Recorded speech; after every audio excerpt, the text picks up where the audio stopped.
Hello guys! Hello Capricorn! Welcome dito sa aking channel, Kapalaran 888 Capricorn. Alamin natin kung anong messages, vibration, gabay, energy para to sa inyong lahat. Unang linggo ng April 2024, April 1 to 7. Para to sa lahat ng Capricorn friends natin na nanonood. Okay.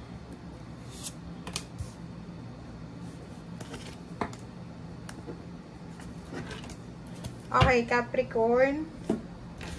Okay, first card natin is a blessing of the air.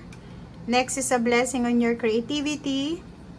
And a blessing on a resolution. So, sa linggong ito, sa first week ng April, Capricorn, ang unang posibleng blessing sa'yo is yung pagkakaroon ng balanse with your air signs relationship energies. Okay? So, ibig sabihin, may mga tao sa paligid mo na air signs, Gemini, Libra, and Aquarius. Wait lang guys. Na posibleng mapalad ka sa kanila. You're lucky sa pagkakaroon ng mga taong tulad nila sa buhay mo. Okay? So, air signs energy. If in a relationship ka sa air signs, Gemini, Libra, Aquarius, may kapamilya kang air signs, Gemini, Libra, Aquarius, eto yun, balanse sa linggo ito. Okay? So, mapalad ka kasi, or you're lucky, kasi nandiyan sila para sa'yo, or sa pagkakaroon mo ng ganyang klaseng relationship or commitment, swerte ka.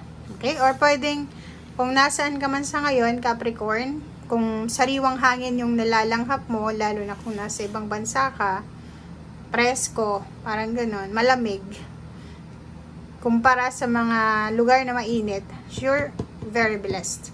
Okay? So, next card natin is a blessing on your creativity. Number 19, number 10. So, completion. Swerte ka sa linggong ito sa kung ano man ang trabaho na ginagawa mo. Swerte ka sa pagkakaroon ng talent, ng strength, or swerte ka sa kung ano itong ginagawa mo. Matatapos mo ito sa linggong ito. And kung ano man itong sisimulan mo sa linggong ito, ito yung magdadala ng swerte sa'yo. Okay? And number 9, a blessing on a resolution. Swerte ka din sa linggong ito, Capricorn, dahil marami kang mga pwedeng sagot.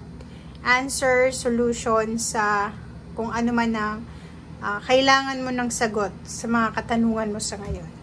Okay?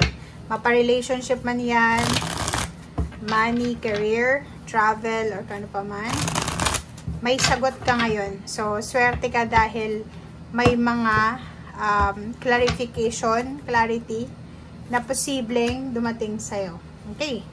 And base chakra, siguro may mga Capricorn ditong bagong lipat ng bahay. 'Di ba? Yung iba, kalilipat nyo lang sa bahay nyo. Yung iba naman is kakasimula nyo pa lang ng trabaho. Yung iba, kakasimula lang ng pagpapatayo ng kanilang bahay or foundation. So, nasa base ka pa lang, nasa opening ka pa lang, nasa new beginnings ka pa lang. So, sinasabi ng barahan na sisimulan mo itong April 2024 na fresh and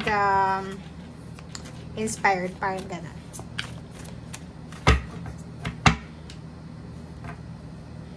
Okay. Capricorn, mag-iingat ka this week kasi posibleng ma-disappoint ka.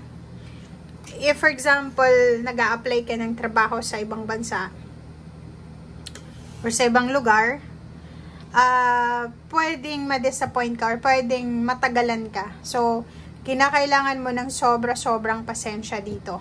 Okay? Kasi itong number 7 na to, is 25-7, is, ang tagal-tagal mo nang naghihintay, 'di ba? Tingnan mo, late na. 'Diba? So, parang sinasabi ng bara sa'yo dito, napakatagal ka nang naghihintay sa kung ano yung darating sa'yo. It's either sa completion to, if nag-a-apply ka papuntang ibang bansa, or posibleng nag-aantay ka ng visa, ng plane ticket, ng kung ano man to, na confirmation tungkol sa pagta-travel, tungkol sa paglilipat, tungkol sa kung ano man na pagbabagong ito. Kailangan mo lang na magkaroon ng pasensya ngayon kasi medyo matatagalan pa or pwedeng wala pang masyadong balita, lalo na kung travel to or pagpunta ng ibang lugar or ibang bansa.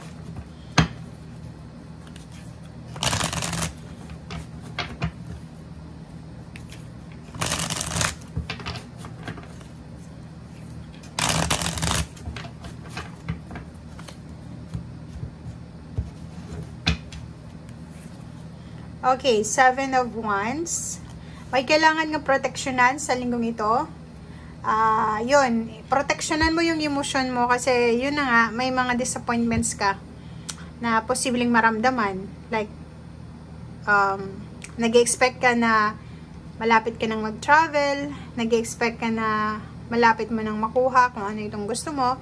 But, yun, sinasabi ng barahan na be patient sa week na to.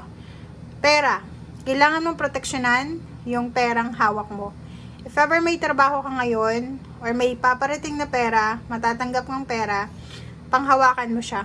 Okay? Kailangan mo siyang i-secure, kasi matatagalan ka ulit bago makakuha ng ganitong energy na to. So, ibig sabihin, nandito yung number 37,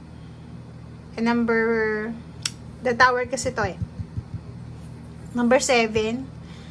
If ever matagal ka nang naghihintay ng perang yan, ng success na yan, or ng manifestation na yan, if ever dumating yan sa buhay mo this April or this year 2024, make sure na i-secure natin yan.